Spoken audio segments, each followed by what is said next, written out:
என்னங்க keratin Botox straightening சொல்லி உங்களோட ஸ்டைலிஸ்ட் உங்களை கன்ஃபியூஸ் பண்றாரா?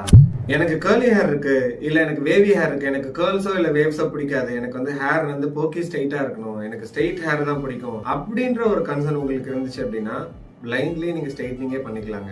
இந்த ஸ்ட்ரைட்னிங் வந்து உங்களுக்கு நல்லது, உங்களோட ஹேரை டேமேஜ் பண்ணாது அந்த பெர்ஸ்பெக்டிவ்ல நான் சொல்லலைங்க. உங்களுக்கு ஹேர் ஸ்ட்ரைட் ஆகணும் அப்படின்னா ஸ்ட்ரைட்னிங் தான் ஒரே ஆப்ஷன். இல்ல எனக்கு ஹேர்ல மேனேஜபிலிட்டி மட்டும் இருந்தா போதும், ஹேர்ல எனக்கு வந்து ட்ரைனஸ் இருக்கு, இல்ல டேங்கிள் ஆகுது ஹேர், டெய்லி வந்து ஸ்டைலிங் பண்ணி தான் வந்து நான் வெளியில போக வேண்டியதா இருக்கு, அந்த டைமிங்கை நான் சேவ் பண்ணணும், எனக்கு ஹேர்ல மேனேஜபிலிட்டி நல்லாவே இருக்கணும், ஃப்ரிஸ் கண்ட்ரோல் ஆகணும் அப்படின்னு நினைச்சீங்க அப்படின்னா கெரட்டின் போறது பெட்டர். இல்ல எனக்கு கெரட்டினோட லாங் லாஸ்டிங்கான ஒரு ரிசல்ட் வேணும், ஹேர்ல வந்து நல்லாவே மேனேஜபிலிட்டி வேணும் அண்ட் as well as எனக்கு ஹேரோட ஸ்ட்ரக்சர் கொஞ்சம் சேஞ்ச் ஆகணும் அப்படின்னு நினைச்சீங்க அப்படின்னா பொட்டாக்ஸ் போறது பெட்டருங்க. ஆனா பொட்டாக்ஸுமே வந்து பாத்தீங்கன்னா ஸ்ட்ரைட்னிங்கோட நீங்க கம்பேர் பண்ண முடியாது, அந்த அளவுக்கு உங்களோட ஹேர்ல ஸ்ட்ரைட் ரிசல்ட்லாம் கிடைக்காது. But still keratin and Botox compare பண்ணும்போது பொட்டாக்ஸ் கொஞ்சம் லாங் லாஸ்டிங்கா இருக்கும். இந்த 3 ட்ரீட்மெண்ட்க்கு இருக்கிற டிஃபரன்ஸ் நம்ம பார்த்துட்டோம். இந்த 3க்கு இருக்கிற ப்ரோஸ் அண்ட் கான்ஸ் வந்து என்ன அப்படின்றத தெரியணும்னா கமெண்ட் பண்ணுங்க, நெக்ஸ்ட் வீடியோல சொல்றேன்.